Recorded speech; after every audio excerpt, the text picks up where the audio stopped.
Uma barra de chocolates, um bilhete dourado, um sonho e um garoto extremamente pobre que se torna dono da maior e mais fantástica fábrica no mundo inteiro.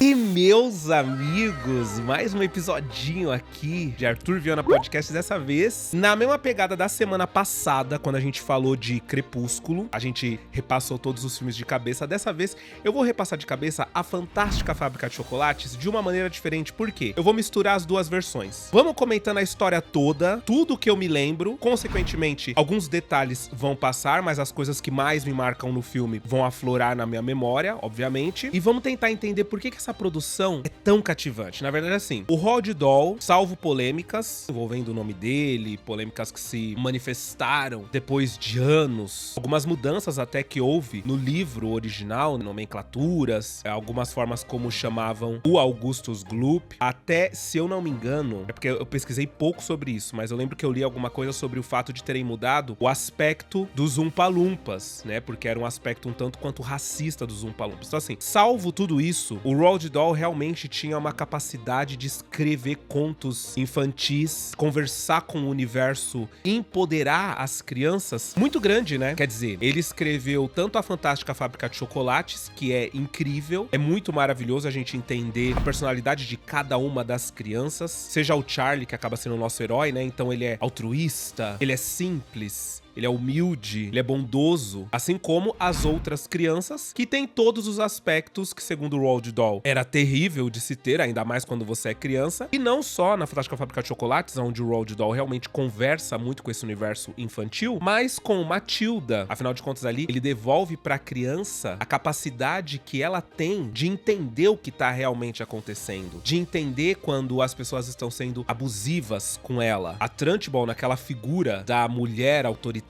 não da mulher autoritária, isso é muito errado, da pessoa, do adulto autoritário e que se classifica, não liga o mínimo pra o que a criança acha, pensa, sente. Ela acha que criança não tem nada disso, né? Muitos adultos não dão crédito, devido crédito para as crianças em si. Então, isso é muito legal assistir isso em Matilda. Temos James e o Pêssego Gigante também, que eu não sei se vocês conhecem, mas é do Roald Dahl. Tem uma versão dos anos 90, acho que é de 1996, muito legal, que eu ainda vou trazer aqui pra vocês. Convenção das... Esse aí é o meu preferido, né? Convenção das Bruxas. Com o pequeno Luke. Na verdade, o nome Luke vem do filme Convenção das Bruxas. No livro em si, ele é referido apenas como garoto, como criança. E a avó dele apenas como avó. Ele não tem nome e nem a avó dele tem nome, para que qualquer criança conseguisse se sentir o Luke naquele momento. Então isso pra mim é incrível. De fato, repassando, a gente percebe que sim, e tem muitos outros, tá, gente? Mas o Roald Dahl, ele tem uma capacidade de escrever contos infantis onde ele devolve pra criança todo esse empoderamento muito legal. Acho muito legal todas as adaptações das obras que houveram já, seja pro cinema, série ou coisas do tipo. Apesar de que o autor nunca amou nenhuma das adaptações que fizeram das obras dele, né? Ele nunca foi muito fã, porque sempre tem que mudar uma coisa ali, uma coisa aqui, tem que dar uma geral, às vezes, né, uma repaginada no personagem, porque no cinema vai funcionar muito melhor se o personagem for assim ou for assado, e ele ficava meio bravo, né? Ele queria que fosse exatamente como tava na cabeça dele. Mas ainda assim, as obras dele são incríveis. A Fantástica Fábrica de Chocolates é um espetáculo à parte. E com isso, convido vocês para mais essa edição de Arthur Viana Podcast, a mergulharmos juntos neste universo de chocolate, falar sobre o filme e até relembrar algumas curiosidades. Bora? Meu nome é Arthur Viana, se ajeita aí que hoje é a Fantástica Fábrica de Chocolates. Bora repassar o filme de cabeça?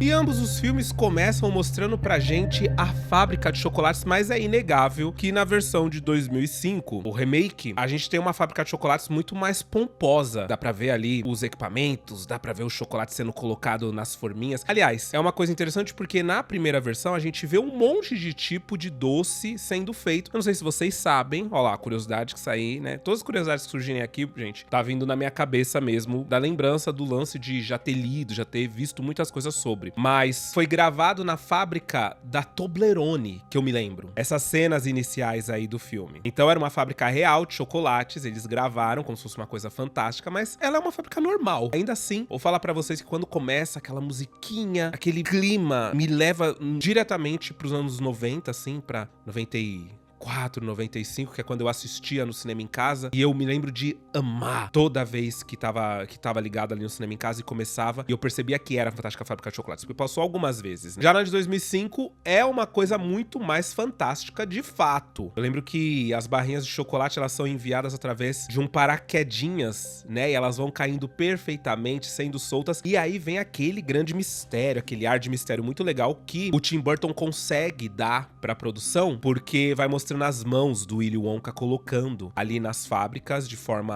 aleatória, ali nos chocolates de forma aleatória, os convites dourados, pra dar realmente a entender que ele não manipulou quem receberia cada convite, né? Que realmente foi dada a sorte das crianças. Isso porque lá no primeiro filme, na primeira versão, existe um pouco essa máxima de que o Willy Wonka tenha manipulado as crianças que receberam. Mas um ponto forte que traz essa questão é que no convite dourado tá a data limite, ou seja, está exatamente a data em que é para as crianças estarem na frente dos portões da fábrica para poder visitar a fábrica. Mas como que ele sabia que até essa data todos os bilhetes já teriam sido encontrados? Como ele sabia que o destino não ia sumir com uma das barras de chocolate, ia ficar perdida, desaparecida, caída atrás de balcões? Tudo bem que, segundo falam, compraram todas as barras de chocolate. Então não teria como esse convite estar perdido em uma barra de chocolate aleatória atrás do almoxarifado de um supermercado, porque o dono do supermercado tava ganhando todo mundo que revendia o Wonka, ganhou muito dinheiro porque vendia todas e cada uma das barras de chocolate. Então, ok, é de se pensar que se todas as barras da onde vieram o bilhete dourado saíram desse lote, gente, até essa data, essa barra de chocolate vai ser encontrada com certeza absoluta. Mas é isso, né? Existia essa mítica aí de que o Willy Wonka tinha manipulado. Dessa vez, no filme, na versão do remake, não dá pra gente achar isso porque a gente vê ele colocando de forma aleatória. E aí, em seguida, a gente conhece nosso protagonista, né? O nosso querido Charlie Bucket, um garoto pobrinho, humilde, que mora numa casinha humilde, torta, com os seus avós que estão na cama há 20 anos, sem andar, não saem pra nada. E aí traz o teor fantasia, né? Porque quando a gente cresce, depois a gente cresce, a gente fica pensando bem assim, mas como que esses véi ficava na cama e fazia o quê? Se eu não me engano, eu posso estar muito doido, dá pra ver um pinico na cama, não na cama, debaixo ali da cama, encostado ali nos arredores da cama, da versão dos anos 70. Se eu não me engano, dá pra ver alguma coisa assim, tipo, pra entender que eles faziam xixi, porque a gente pensa automaticamente, xixi, cocô, banho, nada. 20 anos. 20 anos. Não faz o menor sentido, não tem o menor cabimento uma coisa dessa. Uma coisa que o Roald Dahl odiou na primeira versão do filme foi que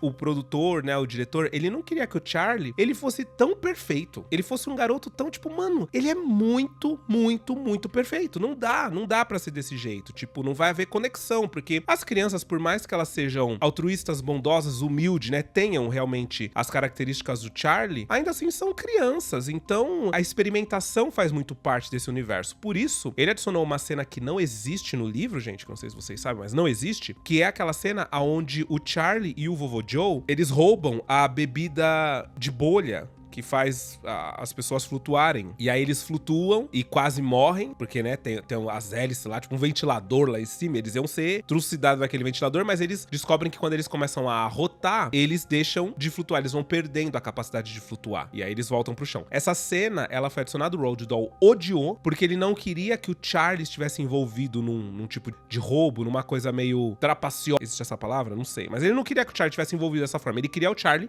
realmente perfeito do começo ao fim. Que foi o que o Tim Burton prezou no remake, né? Então, o Charlie do remake, ele é muito mais perfeito do início ao fim. Ele é sem erro. Ele não comete nada de ruim. Mas aí, pra compensar também, na versão original, no fim das contas, o vovô Joe, depois que o Willy Wonka dá uma surtada na sala, ele quer entregar pro Arthur Slugworth aquela balinha que dura pra sempre. Ele quer entregar ela pra poder pegar o dinheiro, né, com o Slugworth. Mas o Charlie vai e diz, não, isso não tá certo. Aí ele vai lá e tem aquela atitude incrível, maravilhosa, sincera, inocente e otimista, devolvendo a balinha pro Willy Wonka, falando, tudo bem, a gente vai sair daqui do jeito que a gente entrou e tá tudo certo. E aí o Willy Wonka fala, passou no teste, você ganhou, né? Então, pra poder compensar o fato de que eles roubam a bebida voadora, no final das contas o Charlie tem essa atitude atitude completamente altruísta. Então, tá tudo certo. Mas o Willy Wonka não gostou. Willy Wonka, ó, o Roald Dahl, ele não gostou também do Willy Wonka, do Gene Wilder. Ele achou que ele tava muito pretencioso, achou que o filme era muito doce. Que ele tinha uma coisa também, o Roald Dahl, que a gente tem que comentar aqui, ele era ótimo pra escrever esses contos infantis. Quando a gente lê, a leitura é maravilhosa, mas é maravilhosa porque tá na nossa cabeça. Talvez, do jeito que ele escreveu, ele veja de uma maneira um pouco mais tensa a situação. Então, ele queria que os filmes fossem tensos, tanto que ele gosta de Convenção das Bruxas, a primeira versão, ele gosta muito, apesar de terem alterado o jeito da bruxa. A Anjelica Huston, nossa, ela é sexy, ela é bonita, não tem nada disso no livro. São mulheres meio comuns, mas não tem essa sexualidade aflorada. Apesar disso, ele amou o filme, até ele descobrir que o final foi refeito. Porque no final original, o garotinho Luke continua rato pra sempre, com a avó dele. Só que na época, né, a gente tá falando aí de final dos anos 80, quando o filme foi produzido. Os produtores não gostaram. Eles falaram, não, isso aqui tá muito triste, tá muito down, tá muito pra baixo. Aí reinventaram essa bruxa que vem e salva as crianças. Transforma o Luke de novo num garoto de verdade. O Roald Dahl quis morrer com isso. Ele tinha achado o filme perfeito. Com esse final, ele tira meu nome, não quero que me linke a essa merda, esse lixo. Ele ficou muito bravo. Tanto que depois disso, ele deixou uma carta, antes de morrer, falando que ele proibia qualquer adaptação das obras dele pro cinema. Olha, ele foi embora, quer dizer, aquela pessoa que ela é completamente apegada. Mas amor, você vai morrer, o que importa depois que você morrer? O que vão fazer com isso aqui? Isso aqui fica na terra. Mas não, ele não queria. Tanto que pra fazer Matilda, gente, o Danny DeVito, ele enviou uma versão finalizada do roteiro pra viúva do Roald Dahl ler, pra que ela desse os direitos deles fazerem, né? E aí, quando ela leu e disse, dessa versão, eu sei que o Roald gostaria. Tá bem legal, tá bem fiel. Então, eles também não podiam alterar nada, né? Enquanto o filme fosse produzido, porque tem muito isso, de ter um roteiro final. Às vezes, o ator, ele, inclusive, assina contrato pra um roteiro, só que ele não tem poder sobre as alterações que podem haver no roteiro, né? O ator. Então, às vezes, ele assinou contrato pra um filme muito bom, e conforme os roteiros vão sendo alterados por causa dos produtores, por causa da visão do diretor, da visão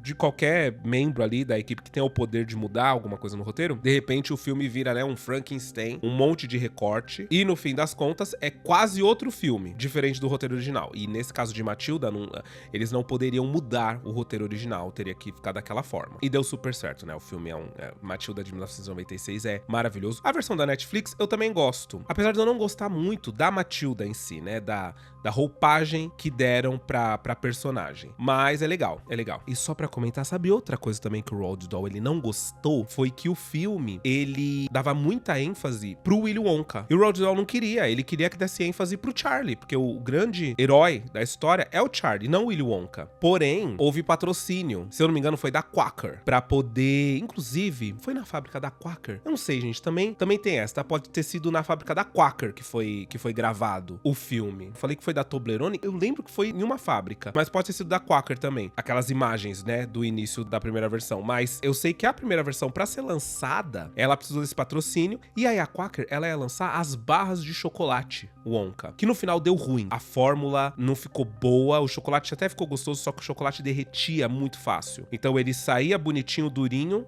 da fábrica, quando era colocado nas estantes, ele ia derretendo. O pessoal pegava, tava só a moeba, sabe? Então não rolou, não deu certo. E aí, o que aconteceu? Os produtores, a galera que entrou com o dinheiro mesmo pra poder produzir o filme, falou, a gente precisa de ênfase no nome Wonka, porque as barras de chocolate serão vendidas como Wonka, né? Então precisamos de ênfase no Wonka e no personagem também, no chocolateiro. Aí acabou que o nome do livro é Charlie e a Fantástica Fábrica de Chocolates. O filme dos anos 70 ficou Willy Wonka e a Fantástica Fábrica de Chocolates. E o filme tem muito foco, né? Tem muita ênfase no próprio Willy Wonka, mas isso é porque era pra ele vender os chocolates. E no final deu muito errado, deu babado, enfim, tristeza, né, gente? Bom, o fato é que o nosso querido Charlie Bucket, ele tem o grande sonho, ele ama a fábrica de chocolates, assim. Logo no início do filme, é dito que o Willy Wonka vai estar permitindo que 5 crianças sortudas visitem a fábrica e, apesar dos apesares, ele é uma criança pobre, então ele não tem tanta esperança de que ele vai conseguir entrar na fábrica, né? Não no começo, mas conforme o filme vai acontecendo e as crianças vão encontrando os bilhetes dourados, essa esperança vai crescendo muito nele. E tem uma coisa também que, na versão de 2005, o Charlie é um pouco mais triste. Mas aí, eu tenho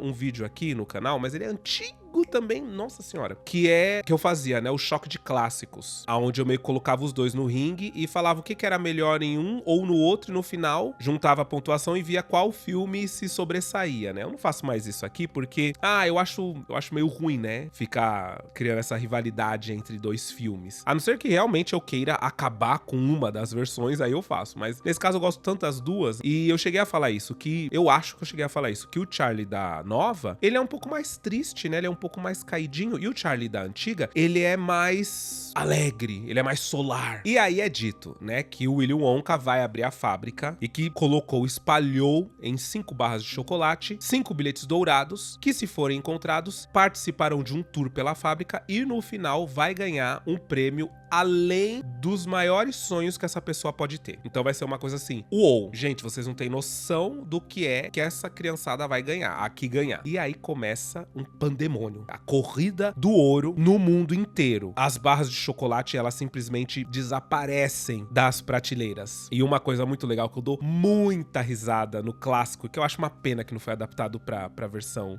do remake, são as histórias envolvendo a caçada pelos bilhetes dourados. Eu lembro que mostra gente fazendo terapia e dizendo que sonhou que um anjo dizia onde tava a barra de chocolate. E aí o terapeuta falava, onde que tá, Rockstetter? Eu acho que era Rockstetter o nome do cara. Tem a mulher, essa é demais pra mim. Tem uma mulher que a polícia tá na casa dela porque sequestraram o marido dela e os bandidos não querem dinheiro, eles não querem a fortuna dela, não querem nada. E ela fala, eu dou o que eles quiserem, o que eles pedirem, fala, eu quero meu marido de volta. E aí o policial fala, eles estão pedindo a sua última caixa de chocolates Wonka. E aí ela para, e aí o policial fala, senhora, é a sua caixa Wonka ou a vida do seu marido? Ela fala, quanto tempo eles me dão pra pensar?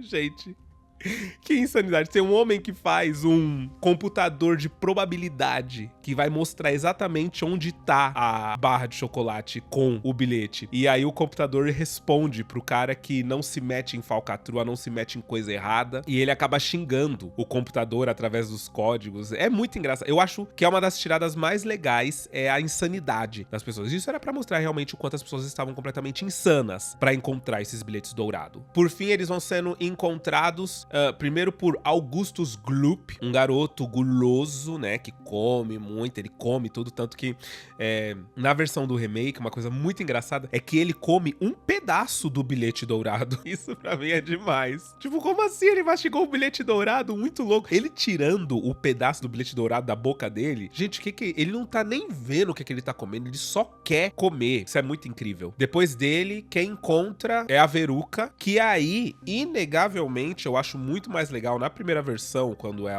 porque ela xinga o pai dela, e o pai dela tá nervoso, ele toma um comprimido, um remédio de alguma coisa assim pra poder ficar calmo, porque a menina tá insuportável, falando o que quer, porque quer, e ela chora, ela é mimada, aquelas mimadas que dá muita raiva, porque ela chora falando, essas mulheres que as mulheres que estão descascando as barras de chocolate, ela fala, elas não gostam de mim, elas querem o meu mal, elas têm inveja de mim, elas não estão trabalhando direito, nossa, que menina chata, ela é muito chata. E um detalhe também é que essas barras de chocolate que a gente vê sendo descascada no clássico, eram de madeira. Eram todas feitas de madeira, porque o chocolate derretia, não dava enfim, seriam lotes e lotes de chocolate jogados fora, porque elas tinham que descascar, jogar fora e tal, jogar ali no chão. Então eles fizeram de madeira. Na versão do remake, eu gosto muito daquela cena, porque a câmera vai aproximando dos pais da Veruca e o pai dela vai tirando o bilhete e entregando, sabe? Essa cena visualmente eu acho muito legal. Mas a composição toda, assim, a loucura da Veruca, o quanto ela é chata, porque ela é apresentada já de uma maneira muito chata.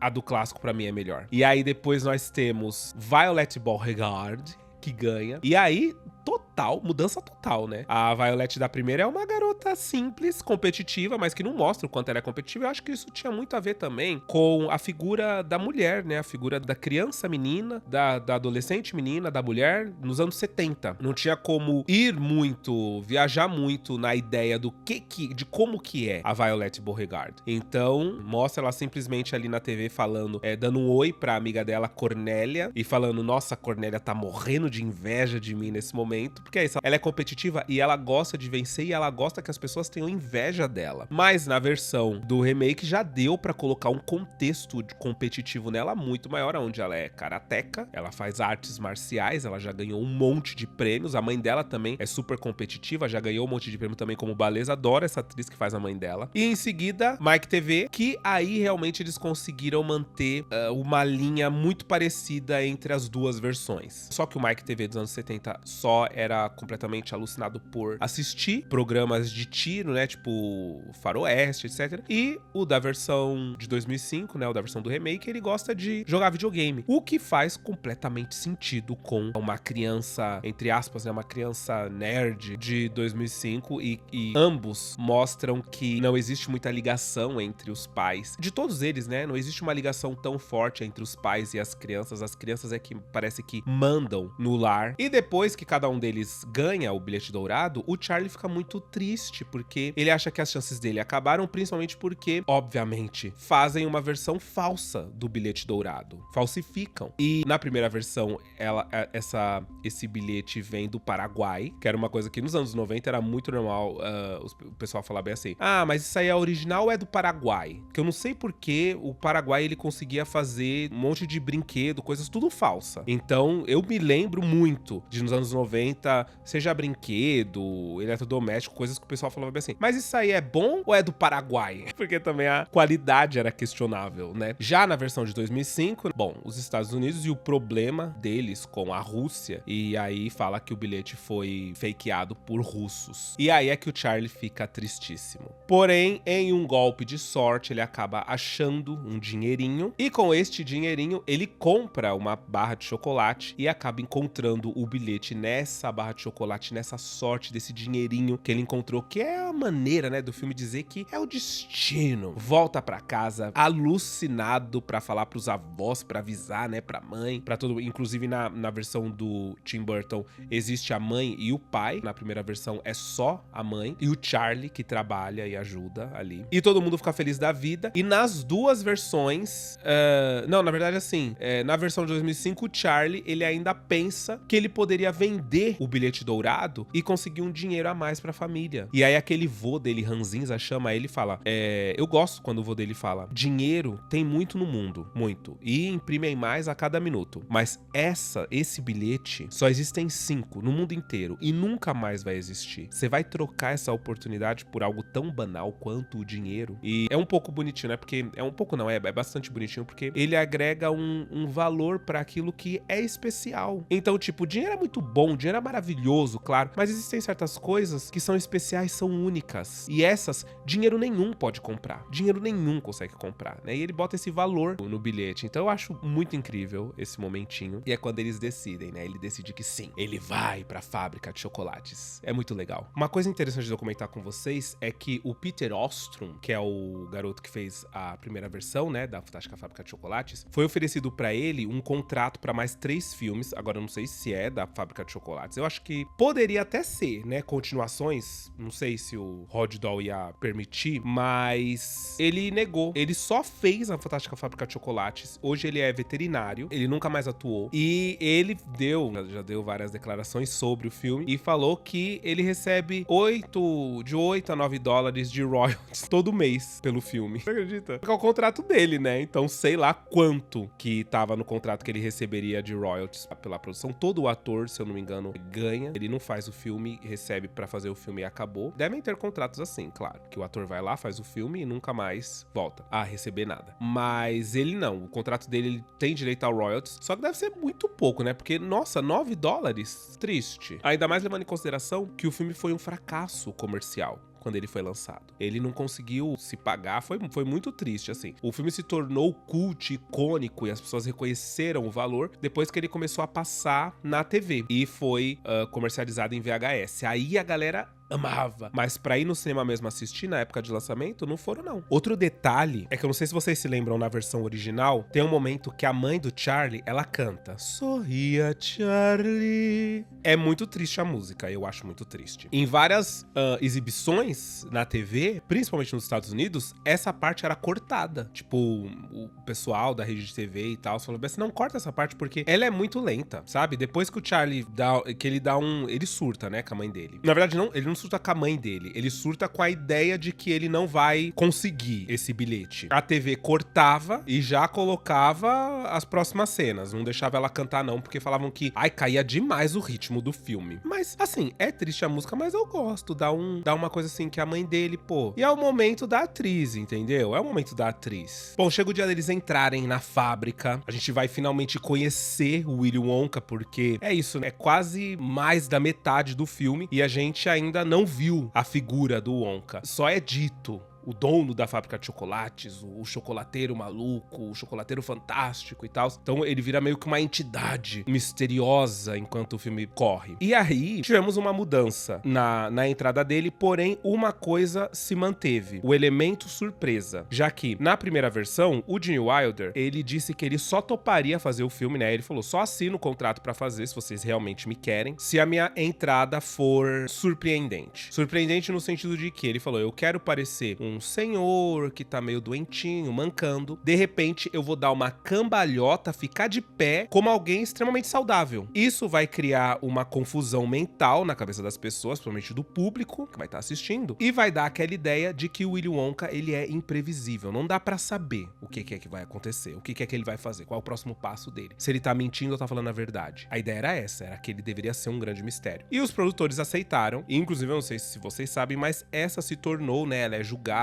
pelos críticos, etc., como uma das entradas mais triunfais da história do cinema, assim, de personagens. A apresentação, primeira apresentação e a entrada é uma das mais triunfais. Na versão de 2005, isso se manteve de uma outra maneira, né? Já que quando as crianças chegam, tem uma apresentação musical ali, né? Willy Wonka, Willy Wonka. Ele é o mestre no que faz. E no final, pega fogo. Então, uma coisa que a gente tava achando que era feliz, alegre, bonita, feita de chocolate, pega fogo e vira uma imagem de terror, assim, uma imagem realmente de filme de terror, grotesca. O olho dos bonecos saindo. É horrível. E o Willy Wonka, ao invés de estar sentado ali na cadeira, né, na poltrona feita pra ele tá do lado das crianças assistindo. E aí, quando ele é questionado sobre isso, né, sobre que ele deveria estar sentado ali, ele fala, é que eu não conseguiria ver o show de lá, ou conseguiria. Isso foi o elemento surpresa em torno do personagem. Tipo, essa foi a maneira que o Tim Burton reinventou, né, que os roteiristas do remake reinventaram pra dizer que, olha, não dá pra saber o que se esperar do Willy Wonka. Mas pra além disso, deram o tom de terror que vai ter a fábrica de chocolates. Porque tem um pouquinho de terror na ideia da fábrica em si. Ela é meio bizarra. E depois que eles entram na fábrica, é tudo muito esquisito.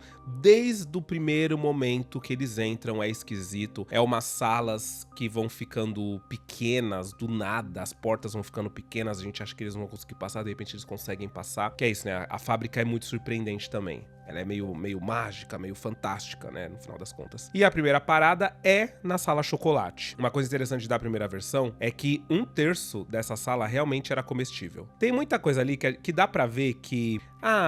são uns panos coloridos, é uns crepom, é umas bolas que a gente vê que, tipo, é aquelas bolas, igual tipo bola de piscina de bolinha, mas tudo ali é pra parecer comestível, de fato. Na nova versão, não era. As coisas eram meio plastificadas, tinha pouca coisa realmente comestível e também tinha CGI envolvido ali no meio e tal. Mas uma coisa muito interessante a gente comentar da versão original é que o Willy Wonka, o Gene Wilder, ele tava muito envolvido na ideia toda de ser esse chocolateiro. Ele se jogou no papel e ele quis transmitir uma verdade muito grande. Então, aquela cena final onde ele toma um tipo de um chá numa flor de xícara, na verdade, aquela flor de xícara, ela era feita de parafina. Ela foi moldada tudo com parafina, pra ter esse aspecto de flor. E o Willy Wonka sabia, né? O Gene Wilder sabia. Então, no final, quando ele mordeu, não era pra ele ter mordido. Aquilo não tava no roteiro. Então, ele mordeu, mastigou, ficou fantástico, mas na hora que gritaram corta, correram porque a equipe sabia que ia ter que correr pra limpar a boca dele, pra tirar a parafina da boca dele. Então foi uma correria danada. Mas a cena é icônica, ele morde a flor, a gente pensa, nossa, que coisa, né? Ele tomou alguma coisa que tinha dentro dessa xícara de flor e no final comeu a xícara de flor, ou seja, é tudo muito mágico, é tudo muito comestível aí nesse lugar, mas era de parafina. E aí tem todo aquele lance, né, na primeira versão do rio de chocolate, ele meio que era meio fedorento, porque realmente fizeram com misturas pra se parecer chocolate, mas ficou esquisito, a cor ficou esquisita, né? Depois de anos a gente acha que a cor é esquisita, a textura é esquisita. Eles melhoraram muito isso na nova versão, já que na nova versão o rio, ele realmente tem aquela textura de chocolate, né? Não é tão aguado o negócio. Não... Imagina, faz espuma o rio de chocolate da primeira versão. Tem até uma piada que eu fico pensando se essa piada foi colocada propositalmente no roteiro ou pensada na hora depois que viram como ficou o rio de chocolate, mas a mãe do Augustus fala, que rio de água suja. Só que não é chocolate, né? Então, tipo, não era pra ela falar isso. O pai da Veruca, ele ainda vem e fala, isso aí é esgoto. Gente... é chocolate. Na nova versão, fica mais na cara que aquele rio é de chocolate. E é nessa que o Augustus Gloop vai embora. Ele come, ele tá faminto, ele toma aquela água, aquele chocolate diretamente do rio, cai no rio, e eu fico pensando, eu sempre pensei assim, ai, que sujeira, porque ele tá de tênis, então tipo, deve ter saído pelo, cabelo, sujeira, pó, aqueles pedacinhos de sujeira mesmo nesse rio, aí vai ter que coar esse chocolate todinho, porque imagina, porque se esse chocolate todinho for usado, então em alguma barra, em algum recheio, em algum momento, alguém vai morder um pedaço de cabelo. É ou não é? Nossa, que nojo. Meu Deus do céu. Sempre morri de nojo de ver esse menino caindo nesse chocolate. E ele acaba sendo sugado pelo coletor de chocolate, que vai espalhar o chocolate pela fábrica todinha. A mãe dele fica desesperada, achando que o filho dela pode morrer, pode virar recheio, de repente. Porque não dá pra entender, né, afinal de contas, o que é aquilo. E aí que o Willy Wonka chama os Oompa Loompas, que na primeira versão eram feitos por acondroplastas, né, que é um nome, é uma maneira respeitosa, né, de chamar pessoas com nanismo. Aí não sei se pode falar nanismo, não, mas são anões. E um detalhe é que eles não falavam inglês, porque foi gravado tudo na Alemanha, a maioria, Munique, Alemanha e tal, e eles não falavam inglês, então pra dirigir eles era babado, e pra eles dublarem as músicas também, se você for reparar com um detalhe, vários deles dublam de forma errada a música, porque eles não sabiam inglês, né? Não sabiam a música e tal. Mas tem essa versão original, né? A primeira versão, aonde foi feito com esses atores. Já em 2005, foi um ator só que foi replicado, né? Várias vezes. E é muito bom. O CGI dos Oompa Loompas na versão de 2005 é muito boa. O CGI do filme como um todo dá pra passar. Principalmente tratando-se de um filme de 2005, né? Porque assim, a gente tá vendo, por exemplo, agora nesse momento, não nesse canal, né? No canal secundário, Welcome to Derry. Aqui pra nós, gente, pelo amor de Deus, né? Vou falar até baixo, só que entre a gente. E o CGI de Welcome to Derry agora, em 2025, tá pior do que o da Fantástica Fábrica de Chocolates lá de 2006, tá? 2006 não, 2004. 2006. 2004. Então assim, é muito bom, tá? Comparado, se a gente for levar em consideração quando foi feito, o CGI entrega. E dali, eles seguem pra próxima parada, a próxima sala onde o Willy Wonka quer que eles conheçam alguma coisa. Um detalhe que eles acabaram arrumando, com certeza foi... acabou virando, né, teoria da conspiração, mas com certeza isso foi problema de budget mesmo, né? Na primeira versão, quando o Willy Wonka chama o barco pra poder levar eles pra próxima sala, que é uma cena, inclusive, aterrorizante, o barco tem lugares contados ali, no caso, 8 lugares, pras 8 pessoas restantes. E aí, teoriza-se que o Willy Wonka, ele já esperava que nessa primeira sala, alguma das crianças, cantasse, ou não cantasse pra subir, mas ganhasse mundo. Porque se tivessem as 5, teria que ter 10 lugares nesse barco. E não tem, esse barco tem 8 lugares, o barco da primeira versão. Mas com certeza isso foi problema de budget, né? Tipo, mano, um barco maior custa mais, então, tipo, vamos fazer o barco pras 8 pessoas. Acho que nem pensaram nisso na hora que, tipo, precisamos de um barco com 8 lugares e ponto final, né? Talvez tenha sido essa a ordem. Já na nova versão, é um barco mais espaçoso. A gente percebe que caso tivessem mais pessoas, daria pra acomodar todo mundo. Eles acabaram arrumando isso.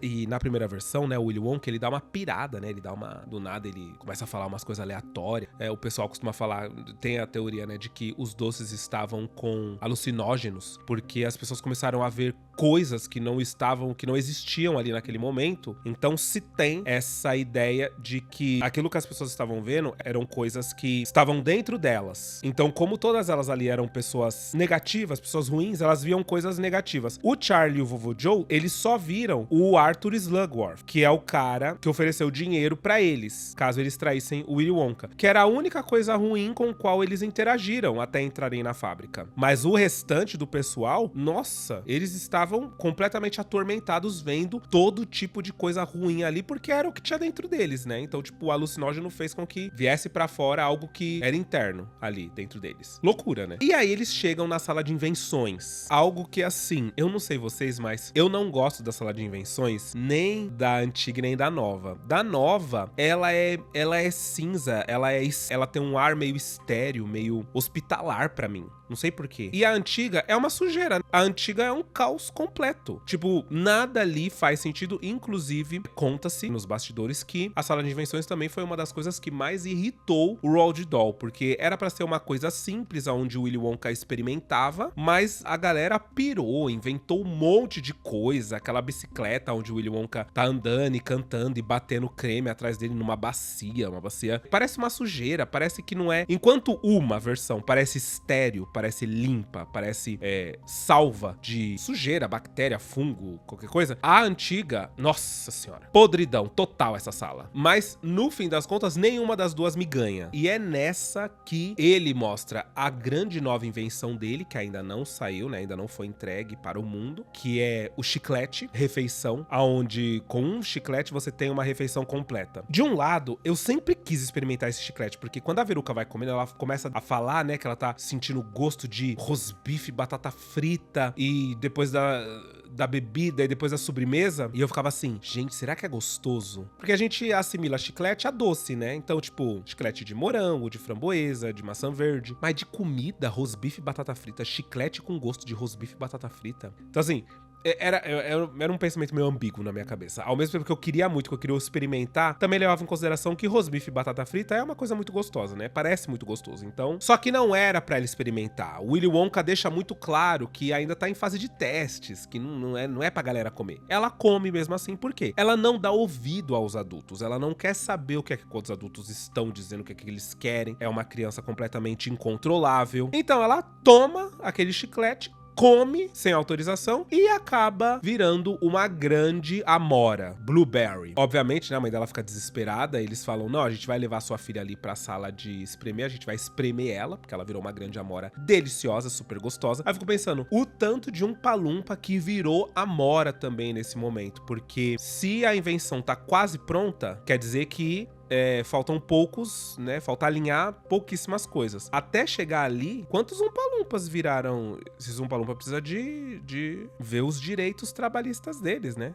Porque, pelo amor de Deus. Bom, e é dali que eles seguem pra próxima armadilha, ou melhor dizendo, pra próxima sala, que é a que vai pegar a Veruca. E aí nós tivemos uma mudança, né? No livro, realmente é uma sala onde os esquilos escolhem as nozes boas e jogam as ruins fora pra poder, né, fazer lá as receitas do Willy Wonka. E na primeira versão, fizeram uma adaptação para gansas que botam ovos de ouro. A adaptação ela foi feita basicamente porque era mais barata, era mais fácil de fazer, era mais cômoda, mais tranquila, facilitava demais a cena. Já na versão de 2005, o Tim Burton optou por fazer, de fato, a sala. É uma cena bastante assustadora, a de 2005. Eu acho até mais assustadora. As duas têm um teor muito assustador, né? Porque na de 2005, ela é atacada, né? A Veruca é atacada pelos esquilos e jogada naquele buraco que a gente não sabe pra onde que vai. Mas o ataque dos esquilos sempre me agoniou muito, esse ataque animal. Mas ela é tosca, né? A Veruca. Avisam ela o tempo todo, não passa por essa porta, não desce, não interaja com os esquilos, mas eu quero um esquilo. Pelo amor de Deus, menina. Pelo amor de Deus. Mas na versão dos anos 70, o que sempre me deu muito medo era, de fato, esse lance dela subir naquele lugar e cair naquele buraco sem saber pra onde ela tá indo. As duas têm o buraco, né? Mas eu não sei porque na versão dos anos 70, pra mim, me agonia mais a imagem. E ela vai cair no incinerador. Ou seja, ela vai ser incinerada. Todos eles correram perigos reais. Menos o Mike TV, que é o próximo, né? Mas o Augustus Gloop ele poderia morrer, porque ele poderia ser triturado. A Violet poderia morrer, porque ela poderia simplesmente explodir. E a Veruca, ela poderia morrer, porque ela poderia ser incinerada junto com o lixo. Quer dizer, tranquilo, né? É um passeio tranquilo na fábrica de chocolates. E depois que a Veruca, né, se dá mal, vamos para o Mike TV. Inclusive é aqui, tá? É entre a Violet e a Veruca que no clássico acontece aquela saidinha do Charlie Bucket com o avô Joe, que é quando eles bebem aquela bebida, que foi nesse momento que o vovô Joe fala assim, vamos experimentar um pouquinho. Se veio, né, com ar de que gosta de uma marvada, né? Vamos esperar um pouquinho, só um pouquinho, vamos lá. E aí eles tomam, flutuam um pouco, quase morrem. Todos eles, ou seja, na versão original, todos eles praticamente correram risco de vida. E aí no final dá tudo certo, porque eles arrotam e saem dali. Bom, a sala do Mike TV, nas duas versões é a mesma coisa, né? Existe o Willy Wonka conseguiu criar a Wonka TV, onde ele diminui, seja lá o que for, para que caiba dentro de um visor de TV, e o grande plano dele é que um dia ele esteja falando, as pessoas tenham a Wonka TV nas suas próprias casas, e quando começar um comercial Wonka, ele diga,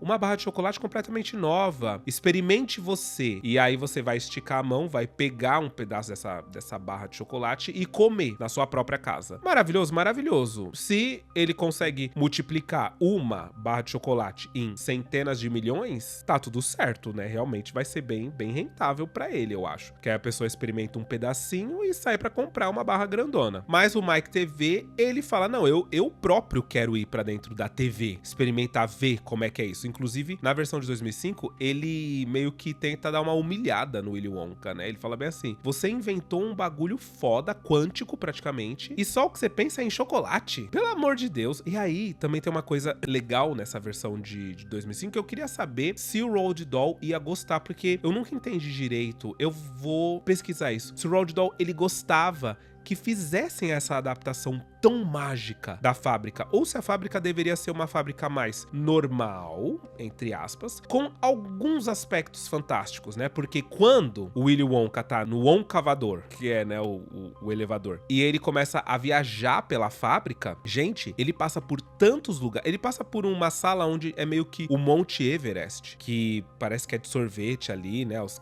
Oompa Loompa vai pra pegar sorvete. Ele passa por um hospital de bonecos, ele passa por uma sala onde eles testam fogos de artifício. Ele passa por tantos lugares que a gente pensa, pera, mas tá tudo dentro dessa fábrica? Tudo isso? Você tem uma sala onde tem o topo de um Monte Everest dentro de uma sala? Não tem cabimento, né? Assim, não tem lógica.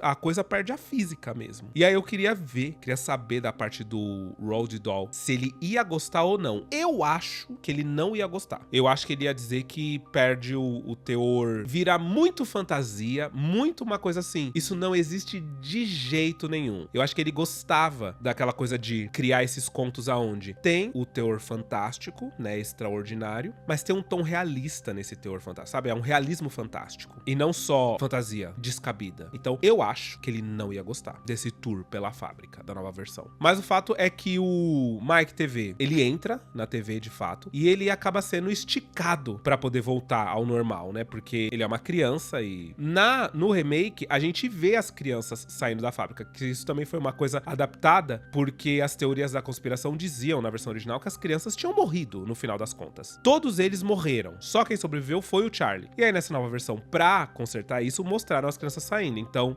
o Augusto sai mordendo a própria mão, a Violet sai completamente elástica, o Mike TV sai esticado, né? Ele sai fino, igual um papel assim, esticado. A Veruca sai cheia de lixo. É interessante ver eles saindo completamente humilhados dali da fábrica. Bom, na versão original existe uma bronca que o Willy Wonka dá no vovô Joe e no Charlie, e parte da cena do refrigerante que faz flutuar ser criada pelo diretor é pra ter um motivo pelo qual o Willy Wonka dá esse esporro no Charlie e no vovô Joe do nada. Mas essa acaba sendo uma das cenas favoritas de quem analisa o livro e o filme, porque aparentemente o diálogo do Willy Wonka é muito parecido nas duas versões, tanto a cinematográfica quanto o livro. inclusive, da primeira versão, porque na segunda versão, o Willy Wonka, ele não surta. Inclusive, eu acho que entre os dois Willy Wonkas, o Roald Dahl ia, por mais que ele não tenha gostado do Gene Wilder, eu acho que ele ia gostar mais do Gene Wilder. Porque o Willy Wonka do Johnny Depp, apesar dele ser icônico, visualmente ele é icônico, eu acho ele meio ambíguo. Ele tem um ar de Michael Jackson, esquisito, e o Tim Burton falou que ele realmente queria esse ar de Michael Jackson,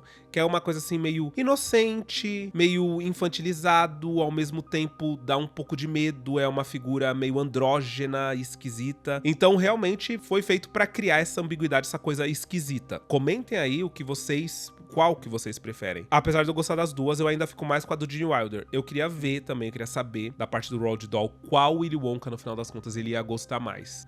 Bom, na versão original, o Willy Wonka, ele dá aquela surtada com o Charlie. E aí depois o Charlie, mesmo depois do surto, ele devolve o chiclete. E é aí que o Willy Wonka fala, né? Como brilha uma boa ação num mundo desse, né? Num mundo como a gente vive. E aí ele fala, Charlie, você ganhou. Ele é fantástico, né? O Gene Wilder. Porque ele passou de apático pra explosivo pra completamente amoroso paternal. Ele abraça o Charlie, eles entram no elevador, aí sim, né? Pela primeira vez, no Wonkavador. Explodem o teto da fábrica e saem voando. Eles olham a cidadezinha de lá de cima e o Willy Wonka anuncia que o Charlie é o novo dono da fábrica de chocolates e ponto final, o filme acaba aqui. É um final meio abrupto, né? Tipo, é um final que sempre me deu vontade de ver e que mais? Ver o Charlie lá dentro, ver o Charlie tendo uma reação, a família dele ficando melhor, ficando bem. Mas não, é isso. Eles saem da fábrica e Charlie, você é dono da fábrica. Tchau. Acabou o filme. Já na versão de 2005, aí a gente tem todo um rolê, porque no fim das contas o Willy Wonka quer dar a fábrica pro Charlie, mas ele fala, você vai vir sozinho, sem a sua família, porque família é atraso de vida. Em alguns casos, errado o Willy Wonka não tá? Não tá. Mas em alguns casos, tá errado, porque tem muitas famílias que não são atraso de vida, a família realmente impulsiona, né, o filho, a filha pra vida. Mas ele fala tudo isso porque ele tem uma péssima relação com o pai dele, né, um lance que foi criado pro filme. E aí ele não consegue entender o Charlie abrir mão disso. Tipo, é a coisa mais incrível que pode acontecer na sua vida, porque olha como é a sua vida. Ele destrói, inclusive, o telhado da casa do Charlie, quando ele desce com o elevador. E ele ficou observando e falou, olha a sua vida. Tipo, mano, eu tô te oferecendo uma vida muito foda. Ele fala, mas eu não vou deixar minha família aqui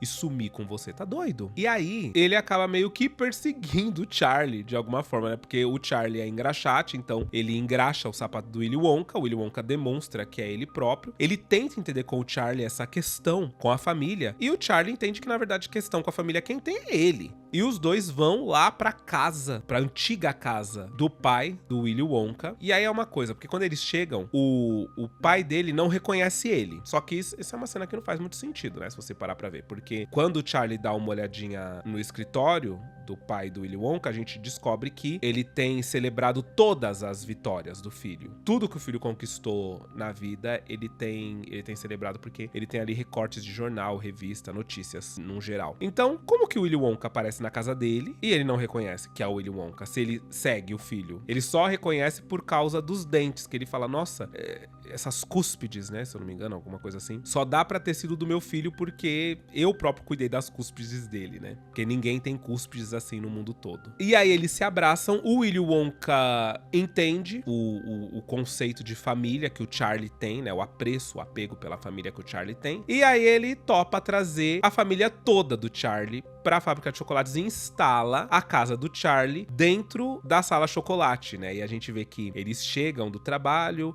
a família do Charlie fala, ai, você quer ficar pra comer alguma coisinha? Aí ele fala, eu aceito. E aí ele senta ali pra comer, eles comem, aquilo tudo é pra demonstrar que a família do Charlie continua humilde, o Charlie continua humilde mesmo, sendo dono da maior fábrica de chocolates do mundo inteiro, ou seja, ele é muito milionário, muito rico nesse momento. Ele fica tendo ideias com o Willy Wonka ali na mesa. E aí a cena se afasta e a gente descobre que quem tá narrando o filme desde o começo é o Palumpa, e que a casa do Charlie tá dentro da Fantástica Fábrica de Chocolates nesse momento, né? Ou seja, é como se essa nova versão dissesse que o coração da Fantástica Fábrica de Chocolates agora é regado pela humildade do novo dono, que é o Charlie Bucket, né? E vamos ver o que vai rolar a partir daí. No fim das contas, gente, diferente da versão original, essa nova versão, ela foi um sucesso de bilheteria, tá? A versão do remake do Tim Burton. A galera foi, de fato, assistir, mas eu acho que era muito regado porque era uma época, né?